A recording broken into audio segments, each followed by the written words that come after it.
What if the world's most advanced stealth fighter couldn't survive something as common as a thunderstorm?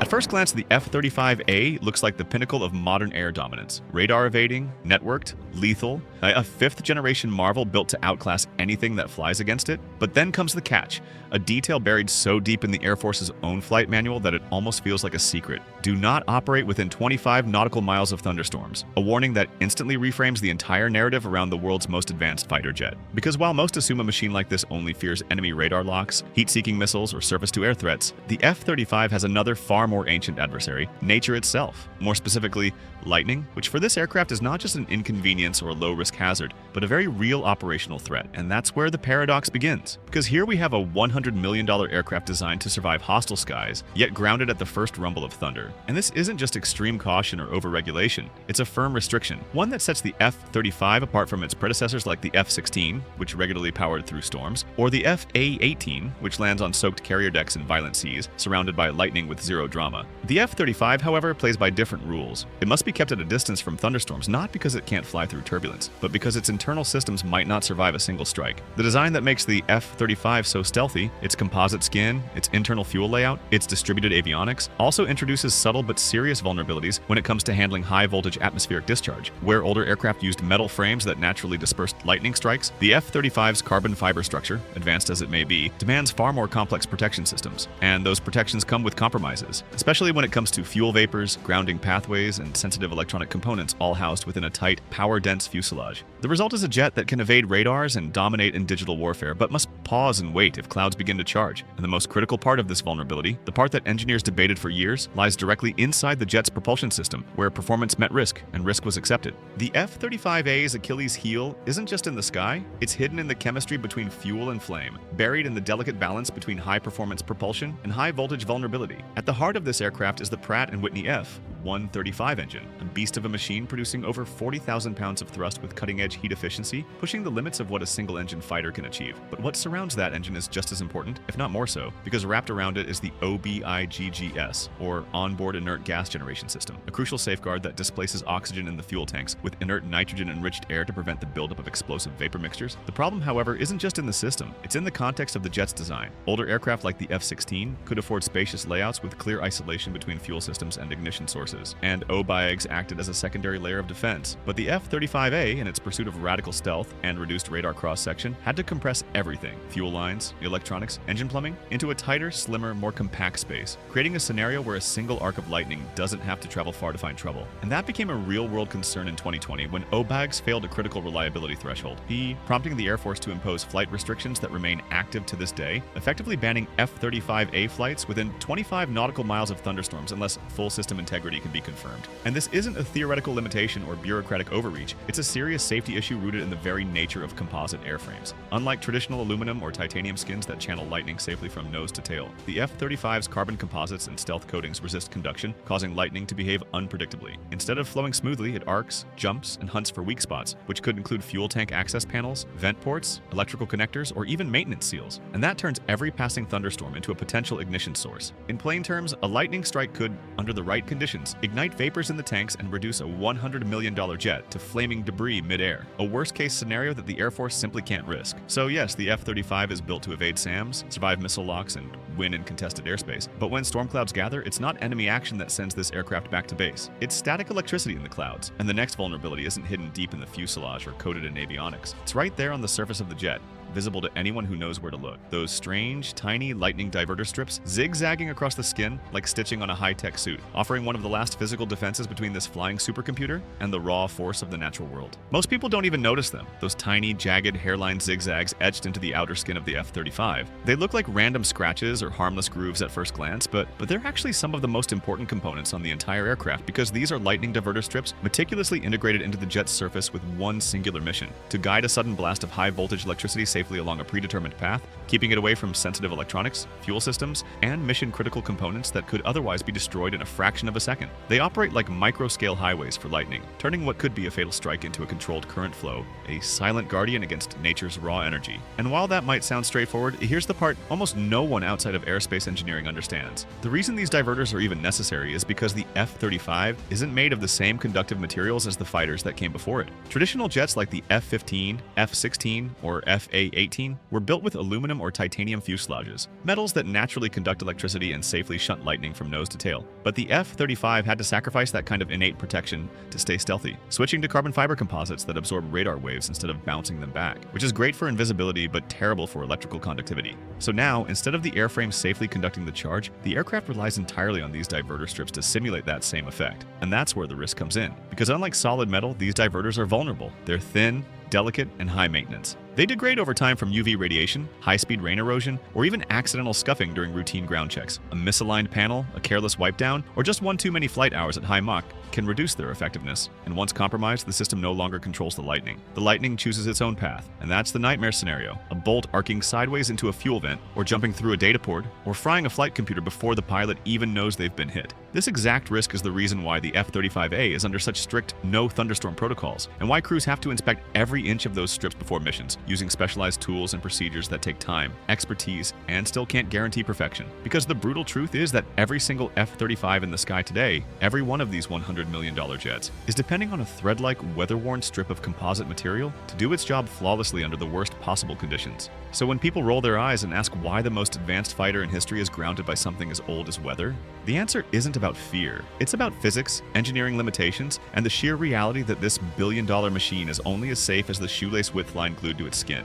And to understand how this compromise became baked into the design, we have to dig deeper into what the Pentagon isn't putting on its glossy brochures, and into the hard truths behind stealth, survivability, and what happens when cutting edge meets real-world weather. The F-35 was sold to the world as a symbol of invincibility, a flying testament to American air dominance, bristling with stealth, data fusion, and multi-role flexibility, a jet that could allegedly do it all, from deep strike missions to air superiority and ISR, no matter the theater, no matter the weather. But beneath that polished narrative lies a set of restrictions that even experienced military pilots find surprising, if not downright concerning. Because behind the scenes, buried in the technical manual known as 2-1 Farad 35 is a simple but stark directive. The F-35 must not be operated within 25 nautical miles of thunderstorms, a line that reads like a precautionary note but is, in fact, a hard limitation written directly into the aircraft's certified flight envelope. In other words, violating this radius isn't just risky, it invalidates the aircraft's safety certifications and exposes the pilot and the fleet to consequences far beyond turbulence. This isn't a weather tip or operational suggestion, it's a binding condition tied to the airframe's engineering. And yet you won't hear a word about it in Lockheed Martin's promotional videos, Air Force recruitment campaigns, or even high-level defense budget hearings. Because the idea that the most expensive fighter jet in history, a platform expected to dominate future battlefields, must retreat from common atmospheric conditions like lightning, runs counter to the very story being sold to taxpayers, partner nations, and military allies. And here's where it gets even more troubling. Insiders from multiple allied air forces have privately admitted that they weren't fully briefed on the scope of the F-35's lightning vulnerability at the time of procurement, and in 2019, a leaked report from a European defense ministry flagged repeated groundings due to thunderstorms, something Lockheed had downplayed as manageable or temporary, and when military spokespeople were pressed publicly, their responses followed a script. Phrases like temporary measure, extreme caution, or pending further evaluation were used to deflect attention, but that was over 6 years ago, and the restriction hasn't budged. The language remains, the limitations persist, and the jet's core vulnerability to environmental electrical discharge continues to shape mission planning behind closed doors. Procurement hasn't slowed, billions are still being spent, contracts still signed, but the conversation has shifted quietly among operational commanders and defense analysts who now question whether this aircraft can truly be deployed flexibly in unpredictable or contested theaters, especially when weather, not war, can force it to stay grounded. And what makes this more stark is the comparison. Older jets, legacy 4th-gen platforms that cost a fraction of the F-35's price tag, routinely fly through storm cells, endure lightning strikes, and complete their missions without being pulled from duty, raising the uncomfortable but necessary question: how did we end up with a 5th-generation fighter that fears clouds more than combat? It's one thing for a cutting-edge, next-generation fighter to have flaws every jet does, after all, but it's something entirely different and far more troubling when its older, cheaper, and arguably less sophisticated predecessors routinely handle the same operational environments without blinking. And that brings us to a direct and uncomfortable contrast. While the F-35 treats thunderstorms like live SAM zones, grounding itself preemptively and locking down operations within a 2-5 nautical mile radius of lightning activity, jets like the F-16 Fighting Falcon and the F-22 Raptor have long operated in weather conditions far worse and done so without permanent restrictions, without flight bans, and without turning storm clouds into red lines. headlines. Take the F-16, a fourth-generation multi-role workhorse that first flew in the 1972nd and has since logged millions of flight hours in virtually every theater of war on Earth, from desert heat to Arctic cold, including countless sorties in thunderstorm-prone regions where lightning strikes are not a rare threat but a daily occurrence. And guess what? It flies anyway. Its aluminum frame naturally channels electrical current away from fuel systems, avionics, and pilot controls, dissipating strikes safely through engineered pathways, a low-tech solution that just works. Then, there's the F-22, the F-35's stealthier cousin, which,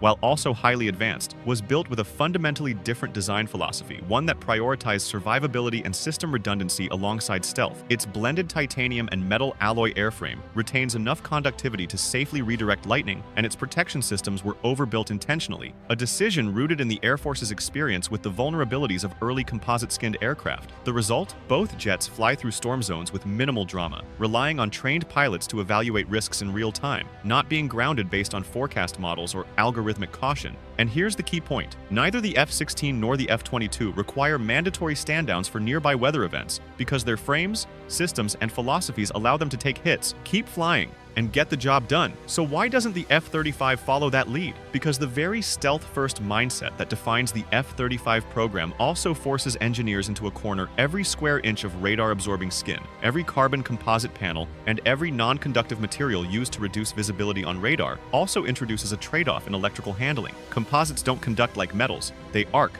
they splinter, and when struck by lightning, they tend to transfer that energy unpredictably, sometimes dangerously, which means the F-35's futuristic skin can actually become a liability in certain conditions, not because it's weak, but because it wasn't designed for brute force resilience. And that's the great irony. In pursuing radar silence, the F-35 quietly gave up the raw durability that allowed its older cousins to shrug off lightning as just another part of the mission profile. And when you're dealing with an aircraft that costs over $100 million per unit, any strike, even a glancing one, becomes not just a safety concern but a financial liability, where every mission near weather brings risk not only to the pilot but to budgets, inventories, and the very perception of reliability that this jet was supposed to embody. When a single aircraft carries a price tag that rivals the cost of an entire luxury skyscraper, every potential threat, no matter how statistically rare or seemingly minor, instantly shifts from being a tolerable risk to an operational red flag. And that's the financial reality surrounding the F-35, a jet whose unit cost ranges from $89 million to $115 million, depending on the variant and the purchasing nation. And yet that sticker price barely scratches the surface of what it truly takes to field, maintain, and operate one of these fifth-generation platforms, because behind each F-35 is a complex, invisible web of logistical, financial, and reputational weight with over $11 million required just to train a single pilot to fly the aircraft with combat readiness. A proprietary digital maintenance ecosystem known as Alice, and its successor, Odin, that costs millions to support and is required to monitor everything from part failures to mission data downloads and constant, expensive upkeep of the jet's radar-absorbent stealth coating, which needs precise application and periodic repair due to wear from rain, wind, or even routine handling. Throw in fuel system inspections, precision, scheduled flight hours, and mission-capable readiness reports that demand continuous compliance, and the result is an aircraft that operates not just in airspace, but in an economy of caution, one where even a routine thunderstorm becomes a line item in a risk matrix, because when commanders see lightning on the radar, they're not just checking for turbulence or visibility, they're running a mental cost-benefit analysis on whether it's worth exposing a 9-figure flying system to a natural event that might lead to millions in downtime. One lightning strike, even one that doesn't destroy the aircraft, can still arc into sensitive avionics, compromise stealth paneling, degrade fuel line components, or fry external sensors, and an internal analysis once estimated that a single post-strike inspection, damage assessment, and structural recovery for an F-35 had run between $5 million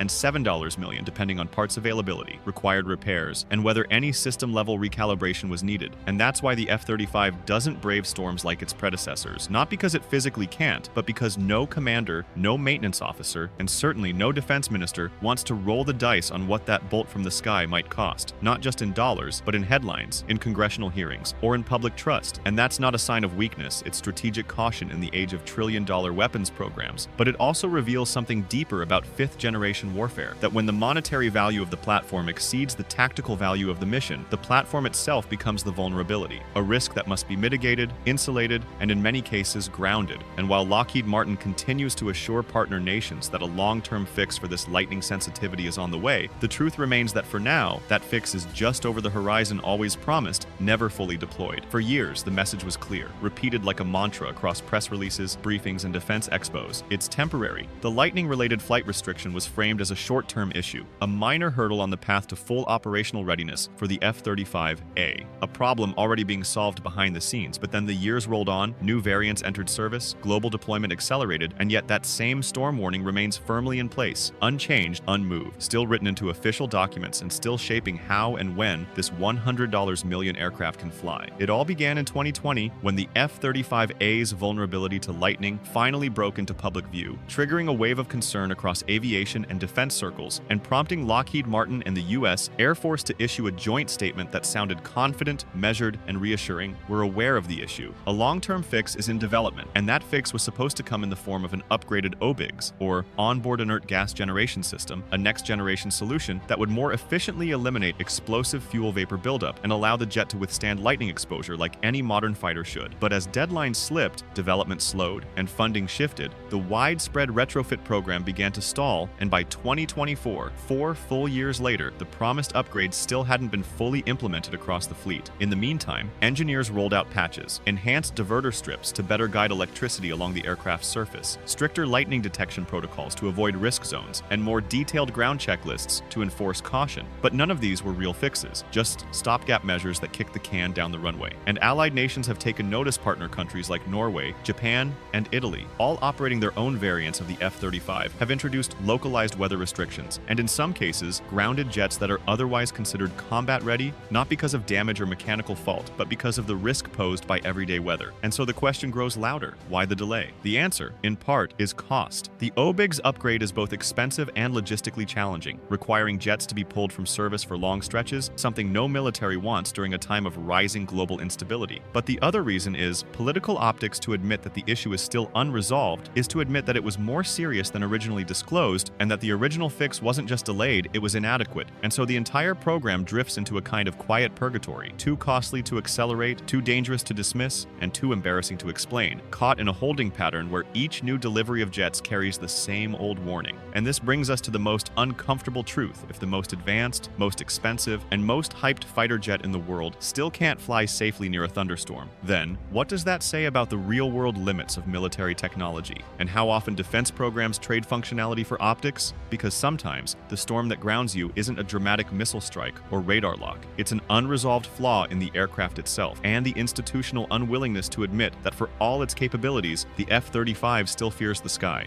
The F-35 was meant to be untouchable, a ghost in the sky, a machine so advanced that it would dominate any airspace without ever being seen. The product of decades of design, testing, and ambition distilled into a single jet that promised to redefine air combat. But in chasing that perfection, in pursuing radar invisibility, sensor fusion, and unmatched lethality, it also opened the door to an unexpected vulnerability, one that no amount of stealth or speed can outmaneuver: nature itself. Because for all its revolutionary design choices, its classified stealth coatings, its trillion-dollar global program, and digital battlefield integration, the F-35 remains grounded not by enemy missiles, not by hostile radar locks or electronic warfare, but by something as ancient and mundane as clouds. And there's a brutal, poetic irony in that this is a jet that can jam communications, destroy targets beyond visual range, outmaneuver fourth-generation fighters, and feed real-time data to allied units across land, sea, and air. A jet that redefines modern warfare with every sortie it flies, and yet it still can't take off if lightning is detected 25 miles away. And maybe that's the story we don't tell often enough, that no matter how advanced our machines become,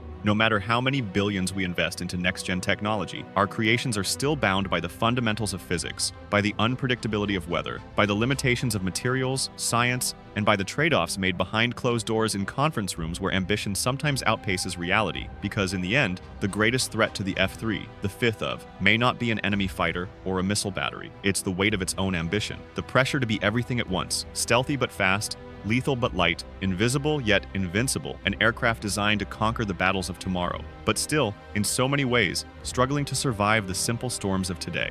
We often measure power in metrics like speed, stealth, thrust-to-weight ratios, or weapons payloads, the visible, quantifiable attributes that define a fighter jet's place in the hierarchy of air dominance. But real power, the kind that truly matters in a combat-tested world, is also measured in endurance, reliability, and the ability to function under pressure. And that's precisely where the mythos of the F-35 begins to show its first quiet cracks. Because the F-35 isn't a failure, far from it, it remains one of the most sophisticated, expensive, and technically ambitious aircraft humanity has ever engineered. A jet packed with more computing power than entire squadrons of legacy fighters combined, capable of things we once considered science fiction, from fusing sensor data across battlefields in real time to executing strikes before it's ever seen. But even so, it stands as more than just a machine. It is a mirror reflecting not only technological progress, but the ever thinner line between innovation and overreach, between bold design and unavoidable compromise. Thank you for watching, and see you in the next one.